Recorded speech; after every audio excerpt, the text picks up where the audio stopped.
Bonjour Fungamel, comment vas-tu? Bienvenue dans cette nouvelle vidéo dans laquelle je vais parler de la résilience.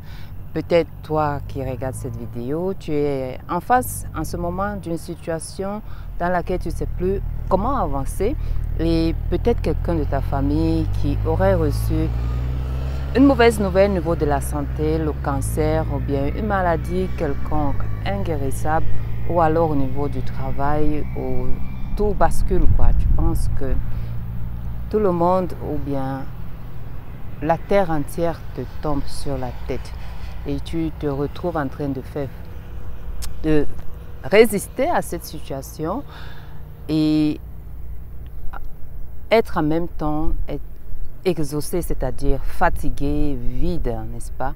Ou bien être tout simplement au bout de tes forces pour des situations inattendues de la vie. Je parle de cette vidéo, pourquoi? Parce que si on parle de la résilience, je pourrais peut-être en écrire un livre. La résilience pour moi c'est quoi d'abord? C'est la capacité à faire face aux situations de la vie, à les accepter, à se ressourcer et à rebondir avec force et surtout à tout simplement accepter la situation. C'est pour ça que j'ai parlé de la résistance parce que avant de commencer ce domaine, c'est-à-dire cette aventure dans le développement personnel, j'étais une personne très résistante, c'est-à-dire je n'acceptais pas tout ce qui m'arrivait dans la vie, j'étais contre tout, n'est-ce pas, aussi le sabotage qui est né de cela, mais j'étais très tic au tac quoi. La personne qui me cherche elle va trouver, ainsi de suite. Donc je me suis retrouvée presque toute ma vie, juste avant cette nouvelle vie, je pourrais dire en train de me battre contre des forces visibles et des forces surtout invisibles. Tu sais, et quand j'ai commencé avec j'ai commencé aussi la formation de thérapeute, quand je l'ai fini, j'ai commencé à traiter, je me suis rendu compte que je n'avais pas accès à mon ventre. Mon ventre, au fait, pour expliquer juste, j'avais un ventre juste très récemment qui avait deux phases. L'une des phases était au niveau où c'était comme les cailloux, les grands cailloux. Et l'autre phase, c'était où c'était plein de sable. Le moment où j'avais des cailloux que je ressentais dans le ventre, il y avait un peu de vie, c'est-à-dire je pouvais un peu l'énergie vitale, laisser l'énergie vitale. Tu sais, peut-être toi, tu connais un peu ce qu'on appelle les chakras. Le premier chakra, ce qu'on appelle la racine du chakra, Wurzelchakra en allemand, c'est l'une des chakras qui sont très importants aussi. Bon, tous les chakras sont importants, n'est-ce pas? Mais quand ça commence là, et puis celui qui est en haut, quand les deux sont bloqués, tu peux être sûr que tu es la personne, tout simplement apte ou bien susceptible à être une victime mystique, une victime des maladies. Et c'est pour ça qu'on parle souvent d'une personne qui vit tout simplement dans le sombre. Donc quand ce canal des chakras est fermé, surtout celui de la racine, tu peux être sûr que ta vie est tout simplement... Ça ne colle pas quoi. C'est pour ça que je conseille vraiment, surtout que je conseille aux clients de faire ces exercices de chakra et puis aussi de voir que ce canal soit le plus souvent ouvert par la respiration, le yoga, ainsi de suite. Ce sont des pratiques qui aident beaucoup. Le yoga ou bien les dénouements des muscles, les exercices du yoga sont super, n'est-ce pas? Aussi surtout la respiration. Peut-être je vais y revenir dans cette vidéo pour donner un exemple. Et dans cette vidéo, je vais donner les caractéristiques clés pour développer afin de faire face aux situations difficiles, imprévues, afin de faire face aux défis que la vie nous montre ou bien, mais pas la vie ou bien comment pourrais dire c'est pas la vie en tant que telle, mais disons, puisque nous sommes là, les situations où tu te retrouves seulement en train de prendre et puis, n'est-ce pas, soit de résister ou bien seulement d'accepter.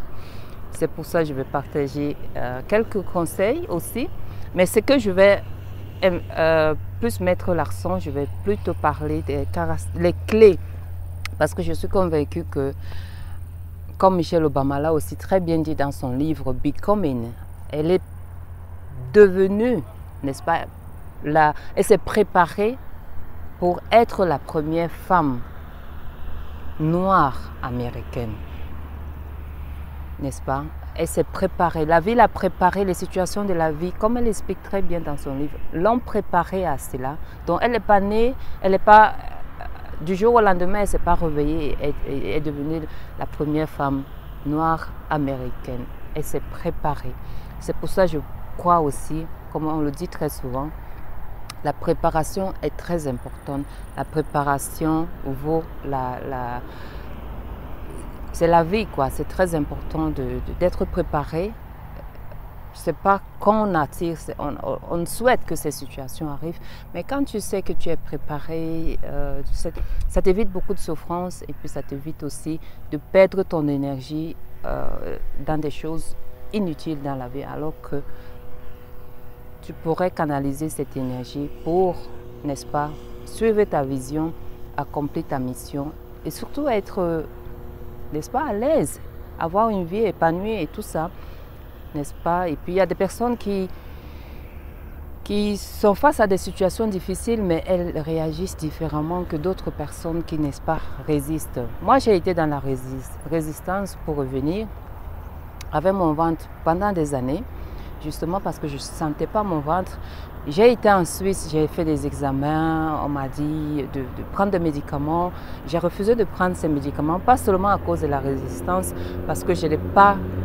Pour moi, pour prendre un médicament, il faut que je sache pourquoi je prends ce médicament et puis mon atout, enfin mon approche avec les médicaments, bien que, n'est-ce pas, je salue, je respecte et je bénis même tout ce qu'on peut faire aujourd'hui grâce aux médicaments, guérir des personnes, guérir des maladies, n'est-ce pas? C'est super, c'est-à-dire je bénis, je rends grâce jour pour jour pour des personnes qui retrouvent leur santé grâce aux médicaments.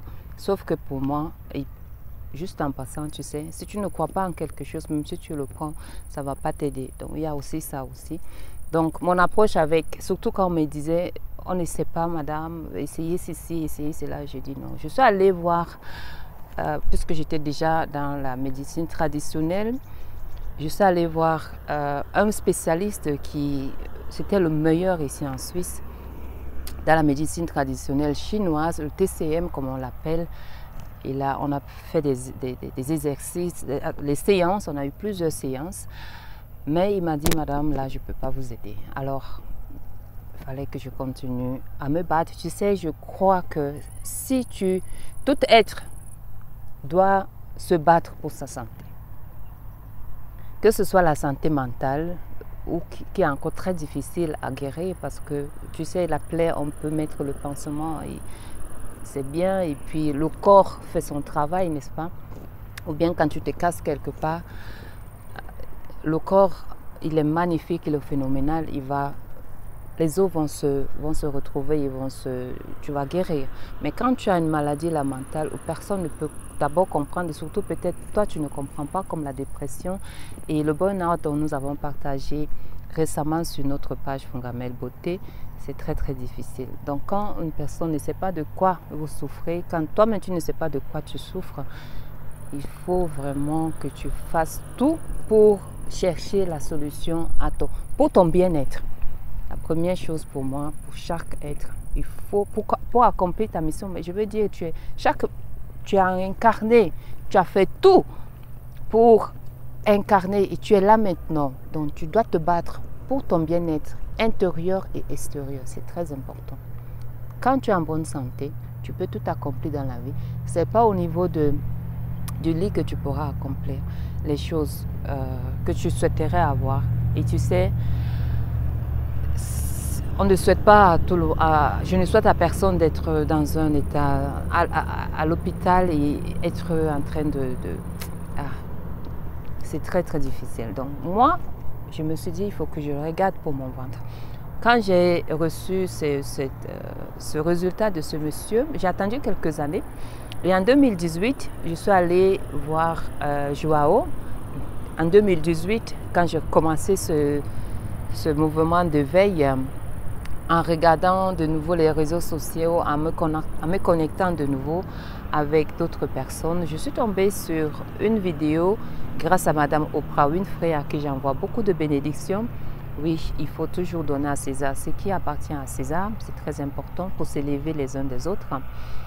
Il y avait une interview avec Wayne Dyer qui parlait du grand, à l'époque, guérisseur, John of God, Joao, au Brésil. Il faisait des miracles, il guérissait des personnes qui étaient dans des phases finales de leur vie, n'est-ce pas? Et sa particularité à lui était qu'il travaillait avec des entités. Et moi, je crois aux entités, je crois à l'esprit, je crois à je suis, si je peux le dire, j'essaye, nous sommes tous les êtres spirituels, j'essaye de cultiver mon côté spirituel, de le garder aussi éveillé, n'est-ce pas?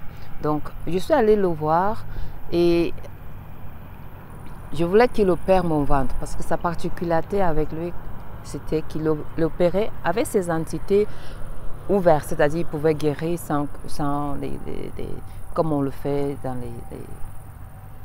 les hôpitaux. Il pouvait te guérir et puis tu saignais seulement juste un peu.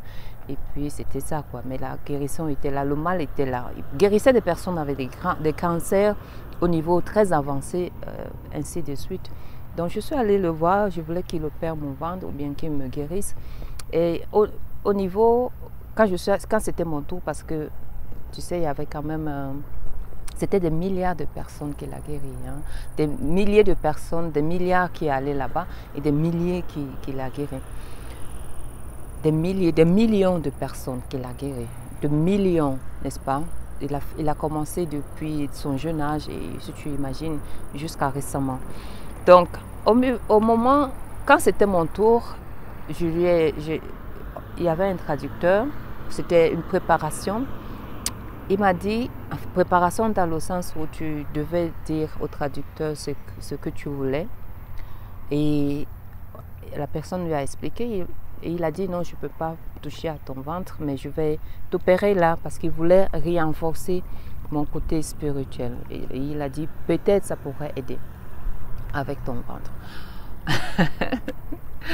Alors, donc, ça m'a aidé, ça a apporté du soulagement et j'ai continué quand même à aller avec le traditionnel en Afrique parce que les plupart des voyages que je faisais c'était en Afrique pour guérir le ventre et puis ça soulageait quoi.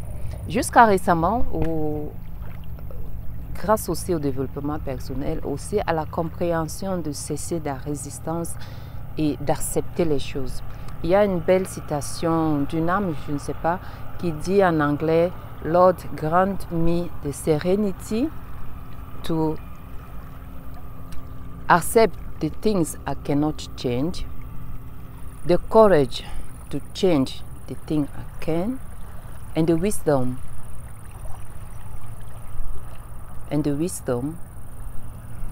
to understand the difference », n'est-ce pas? Donc, entre autres, Dieu, donne-moi la sérénité d'accepter les choses que je ne peux pas changer, le courage de changer les choses que je peux changer et la compréhension et la sagesse de comprendre la différence, n'est-ce pas? Donc, j'ai commencé à vivre cela, accepter les choses, à être moins dans la résistance, c'est-à-dire le tic au tac, ainsi de suite, à accepter les choses telles qu'elles sont dans ma vie, que ce soit aussi dans d'autres domaines de ma vie.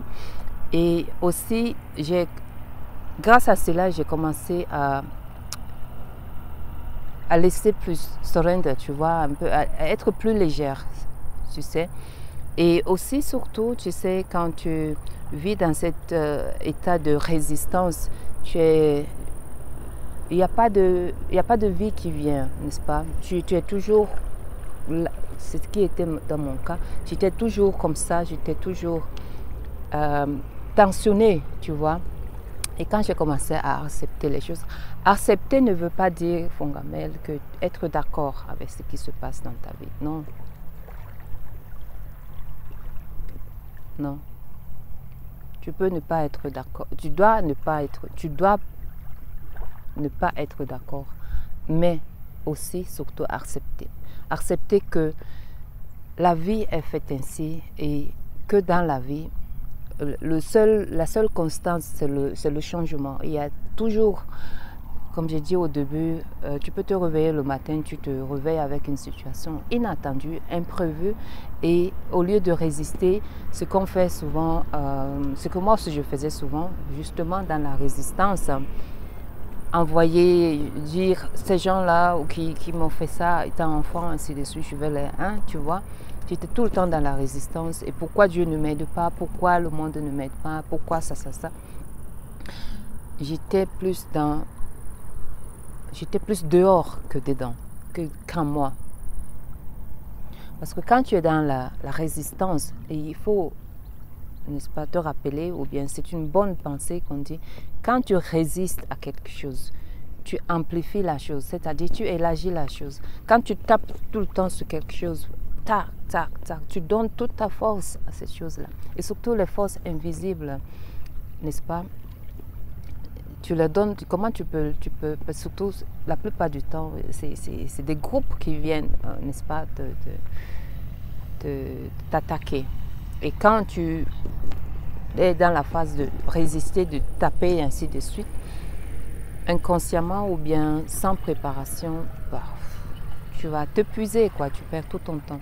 Donc je ne te le souhaite pas, mais la vie est là pour nous enseigner, la vie est là pour nous permettre, n'est-ce pas, de nous rappeler qu'on a en nous le pouvoir de prendre nos droits. Parce que chaque être, normalement dans la spiritualité et dans le monde entier, aucun être n'a le droit au fait de faire du mal à un autre être. C'est une loi universelle. Peut-être tu as déjà entendu parler en lisant un livre ou bien en lisant quelque chose de secret,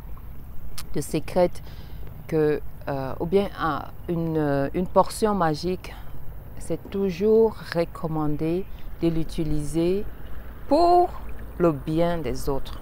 C'est toujours interdit au fait d'utiliser quelque chose pour nuire à l'autre. Donc, aucune entité n'a le droit de faire du mal à une autre entité. Et comme dans mon cas, justement le ventre, nous avons le ventre et aussi la tête, le mental qui nous forment, n'est-ce pas? Quand ton ventre, par exemple, est bouclé, et on sait que l'énergie, surtout l'énergie vitale, homme et femme, c'est au niveau de ton ventre. Quand tu n'as pas un ventre, c'est très difficile, n'est-ce pas? Donc, comme mentionné au début, tu dois vraiment prendre soin pour ne pas vivre dans l'obscurité, pour ne pas vivre pour ne pas vivre pour les autres, et aussi ne pas être susceptible aux choses comme des envoûtements ou des manipulations. C'est pour ça qu'il faut toujours être en toi. Et tout le monde a ses capacités en soi. Nos ancêtres nous ont toujours dit de l'intérieur à l'extérieur. Il n'y a rien de l'extérieur qui pourrait te toucher, te nuire si ton intérieur est en ordre.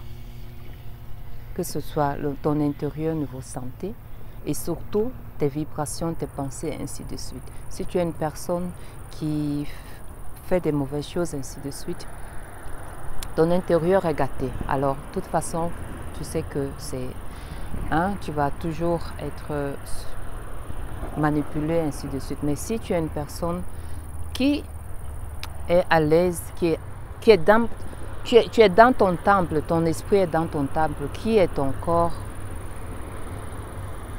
Tu vois souvent des personnes, tu es intouchable, quoi, tu es invincible. Même si on vient t'attaquer, on ne va pas t'écraser, tu vas toujours te relever. Et c'est ça aussi, la résilience.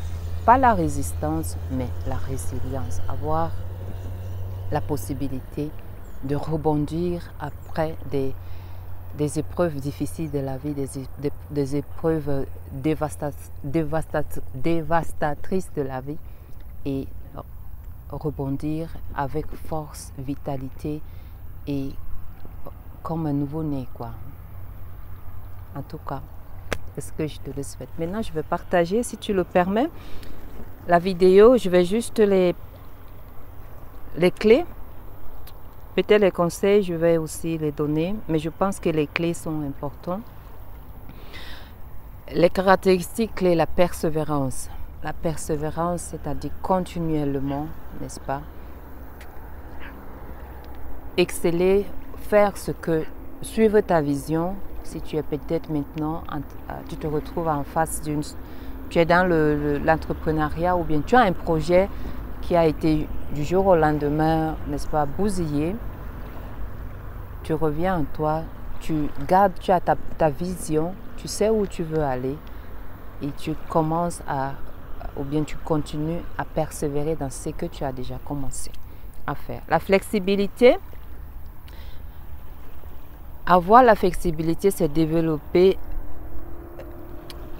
le mental et la capacité d'accepter et de s'ajuster face au changement. Cela nous rappelle que la seule constance dans la vie est le changement.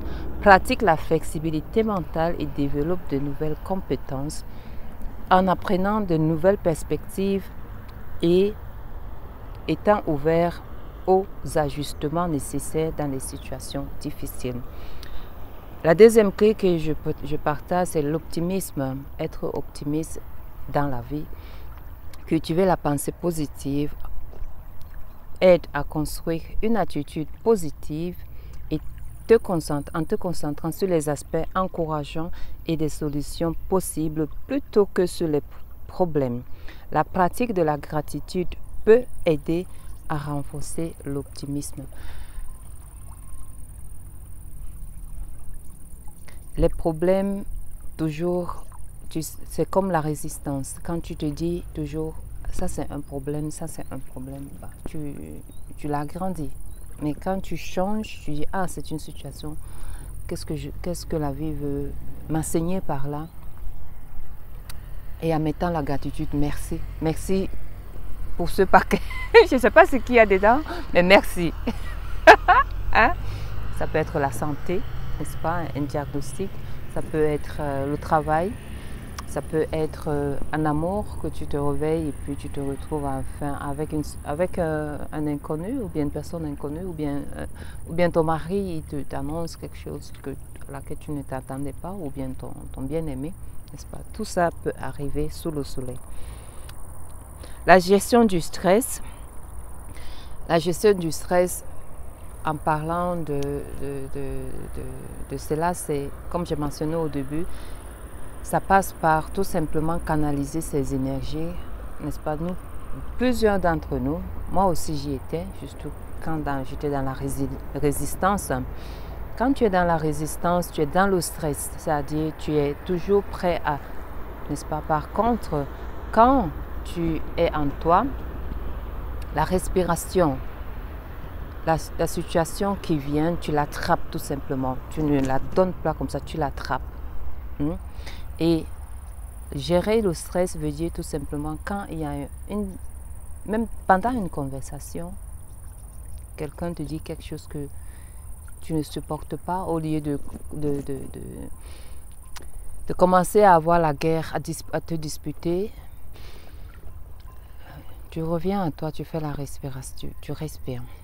Là, beaucoup d'entre nous respirent du haut, mais moi aussi je l'étais, parce que de toute façon, je pouvais rarement seulement au moment des cailloux, où je pouvais vraiment nourrir mon ventre de l'air, de la vie, quoi. Donc quand tu respires, prête attention, prends un bond, tu aspires tout ton ventre et tu peux compter jusqu'à 5, 6 et après c'est juste un exemple, hein. Il y en a plusieurs sur la respiration, mais dans les moments inattendus, comme ça, brusques, tu respires profondément, tu aspires profondément, tu attends et après tu inspires lentement, le le plus que possible afin que tout ce que tu as aspiré ou bien cette nouvelle-là ressorte au fait, tu vois. Respirer lentement, expirer lentement, comme on dit, inspirer, ressortir l'air lentement, c'est très très important aussi retenir. Donc ça, c'est gérer le stress et aussi les exercices de dénouement ou alors la marche, le sport, ainsi de suite. Qu'est-ce que tu peux trouver? Ou alors les jeux pour te détendre quand tu sais que tu as peut-être, après le travail, tu te retrouves dans... tu sais que tu es stressé, pour te détendre, tu peux peut-être faire des jeux vidéo, ainsi de suite. Chaque personne doit trouver un moyen pour gérer son stress. Le contact, le soutien social aussi est très important quand tu vis une situation difficile. La parole libère, n'est-ce pas? Bien sûr, parler aux personnes confiantes, chercher de l'aide thérapeutique si possible, parler aussi surtout à une personne qui pourrait t'apporter de l'aide professionnelle, qui connaît la thématique et qui pourrait t'orienter, n'est-ce pas? Mais souvent, garder tout ça en soi peut se amplifier, quoi. Ça fait que tu peux te retrouver perdu et commencer à faire comme ça, tu vois, tourner en rond dans la tête. Et là, ça ne va pas t'aider. Donc, que ce soit avec les amis, que ce soit avec des connaissances, ta famille, si tu as quelque chose, une situation que tu vois que tu ne peux pas toi-même gérer, au lieu de la résister, en l'acceptant, n'est-ce pas, en acceptant cette situation, tu peux juste poser une question à une personne. Comment elle ferait avec cette situation? C'est très important de chercher et de trouver de l'aide, d'en parler, la parole. Parler ou bien écrire, mais surtout parler, tu vois. Peut-être l'autre personne a vécu aussi une situation similaire ou bien elle connaît une personne qui serait passée par là et ça pourrait t'aider, n'est-ce pas, à avancer.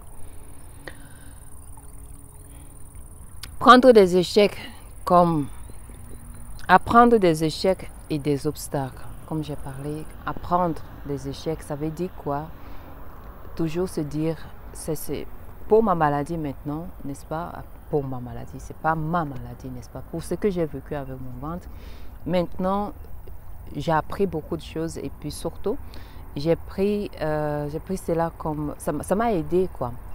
Ça m'a aidé à être encore justement, à cultiver la résilience, à comprendre beaucoup de choses et surtout à simplifier, à relativiser aussi la vie, n'est-ce pas? Les échecs, apprendre des échecs, ce n'était pas un échec en tant que tel dans ma vie, mais apprendre des échecs par exemple quand dans une relation ou alors tu as investi dans un business qui n'a pas donné. Avant de continuer dans le prochain business, n'est-ce pas, c'est important d'abord de faire une inspection. Où est-ce que tu es tombé? Pourquoi ça n'a pas marché? Avant d'investir dans un nouveau business, n'est-ce pas? C'est d'abord faire un stop, t'arrêter, te demander où est-ce que je suis tombé. Et comment est-ce que si je continue, comment je pourrais faire différemment la prochaine fois. Les échecs sont des situations qui sont là pour nous apprendre, qui nous aident au fait à grandir profondément. Parce que quand tu dépasses la phase d'un échec, tu dépasses certains obstacles, au fait tu grandis intérieurement en regardant derrière, tu es plus fier de toi et ça renforce naturellement aussi la confiance en toi. Ça renforce ton intimité, l'intimité dans le sens où tu te connais plus intérieurement. Ça renforce également sûrement ta confiance envers Dieu, envers l'univers. Et surtout aussi, ça te permet aussi d'aimer la vie, parce que quand tu aimes la vie t'aime en retour. L'univers, c'est comme ça, c'est pas, l'univers n'est pas notre ennemi, quoi. L'univers, nous allons, tu le sais sûrement, peut-être aussi dans la Bible, l'univers, la terre est là pour nous servir, pour nous aider à accomplir le pourquoi nous sommes là. Mais quand on pense que la vie est contre nous, ainsi de suite, la vie, elle va te dire, alors si tu penses que je suis contre toi, je suis contre toi. Elle va seulement te renvoyer ce que tu lui dis. Mais quand tu es dans un état où tu acceptes et tu sais que tu peux passer, tu peux tout, tu as tout, les possibilités pour continuer dans ta vie, ta vision, ta mission de vie, ainsi de suite. Tu commences n'est-ce pas, à être plus ouverte à la vie, et la vie elle te le rend en retour, tout simplement. Ça, c'est mon expérience. Et prendre soin de soi, ah là là, accorde l'importance à ton auto-soin. Je pense que je vais écrire un livre sur l'auto-soin. L'auto-soin, tout simplement, c'est entre autres savoir que te donner, n'est-ce pas, te donner la permission, voilà, c'est le mot qui me manquait, merci. Te donner la permission de t'aimer, te donner la permission d'être bien. Te donner cette permission de te dire, ma priorité numéro 1, c'est que je sois bien dans ma peau, que je sois bien dans mon corps, n'est-ce pas? Que je sois une personne, que j'aime me voir dans le miroir. Parce que si je n'aime pas me voir dans le miroir, je ne pourrais pas aimer voir les autres non plus. Non, il ne faut pas se voiler le visage. Si tu ne t'aimes pas, tu n'aimeras pas les autres. Tu attendras qu'on t'aime, et même si on t'aime, tu ne pourras jamais accepter. Parce que tu ne sais pas ce que c'est l'amour. N'est-ce pas? L'amour inconditionnel que nous avons tous de Dieu, de l'univers, de nos parents, ainsi de suite, elle existe. Mais il y a aussi l'amour humain, et ça commence par toi. L'amour charnel, comme on l'appelle, et ce qu'on demande souvent à certains, quand on devient adulte, aux partenaires d'avoir envers nous, ainsi de suite. Mais ça commence d'abord par toi, et c'est prendre soin de toi, prendre soin de ton bien-être émotionnel, de ton bien-être corporel, de ton bien-être mental. C'est la priorité de tout un chacun, je crois. Je vais laisser les conseils, je vais les donner une autre fois, parce que là maintenant la vidéo est assez longue, et j'espère quand même que grâce à ces clés, parce que pour moi les conseils, ça va rentrer quand même dans les clés que j'ai partagées pour la préparation. Quand tu t'apprêtes petit à petit, même quand tu vas bien, il ne faut pas croire. La plupart du temps, c'est quand on va bien, n'est-ce pas, qu'on se nourrit, qu'on se renforce pour faire face après. Parce que la vie, n'est-ce pas, c'est le changement. Il n'y a aucune constance dans la vie, c'est toujours comme ça. Donc quand tu vas bien, dans la conscience, tu dois te dire, maintenant je suis bien, tu te nourris, tu te renforces, n'est-ce pas, tu vis ça, tu vis ce moment-là, sachant que, pour que quand quelque chose vient, inattendu, un défi de la vie, tu saches que oui, comment est mon état normal, comment est-ce que je suis comment est-ce que j'aimerais être. Comme ça, en y allant, en te rappelant, tu fais face à ces défis, tu fais face à ta santé mentale, tu fais face à ta santé corporelle, ainsi de suite, plus facilement, et la guérison et tout ça se remet plus facilement en place. Donc c'est dans le moment bien, n'est-ce pas, qu'on doit se nourrir, qu'on se prépare. Tu rassembles. Au moment où il n'y a pas de nourriture, au moins tu as encore des réserves, n'est-ce pas? C'est juste l'exemple avec la nourriture. mais je pourrais dire que c'était un parabole. Alors, Fongamel, j'espère que cette vidéo va t'aider à, si tu es dans une situation difficile maintenant, à apprendre à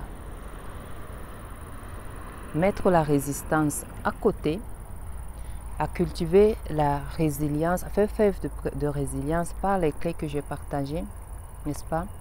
Et surtout aussi à te projeter vers l'avenir en te disant cette phase que je suis en train de passer, on le dit en allemand, dies tout soll pass, ça aussi va passer. Cette phase que je suis en train de traverser, elle va aussi passer, mais comment est-ce que je vais la passer? Je peux la vaincre, je peux, n'est-ce pas, arriver à la mettre avec gratitude, avec, comment dirais-je, force, avec facilité, avec tout ce que j'ai, toutes les ressources, voilà, j'ai toutes les ressources qu'il me faut pour passer cette étape. Je ne suis pas seule, Dieu est avec moi, j'ai tout ce qui est, j'ai mes anges, j'ai tout l'univers qui est à mes côtés pour me permettre de vaincre ce cancer, pour me permettre de vaincre ce mal, pour me permettre de vaincre tout ce que je suis en train de traverser en ce moment. Et je sais qu'à la fin de ce tunnel, il y a comme toujours, comme on nous dit très souvent, la lumière. Donc, jusqu'à la prochaine vidéo, je te souhaite le meilleur et je te dis surtout, be you and do you. Bye.